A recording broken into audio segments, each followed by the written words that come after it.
आपल्यालाही माहित आहे का मित्रांनो, की आपल्या पत्रिकेमध्ये जर मंगळ ग्रह अशुभ झाला तर त्याचे काय परिणाम होतात. सगळ्यात अगोदर या माणसांना राग फार लवकर येतो, विनाकारण चिडचिड होते. ते दुसऱ्यांना बोलत असताना एवढं काही बोलून जातात की त्या समोरच्या माणसाला एवढा त्रास होतो, समोरच्या माणसाचं एवढं मन दुखतं, तरी यांच्या लक्षात येत नाही की आपण रागाच्या भरामध्ये काय बोलतोय. ह्यांचा स्वतःच्या वाणीवरती ताबा राहत नाही.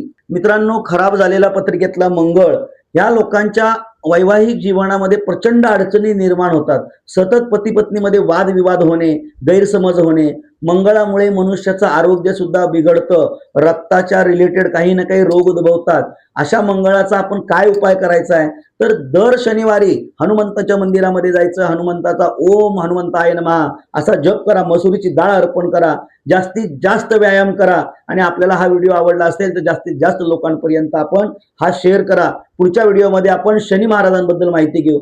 धन्यवाद.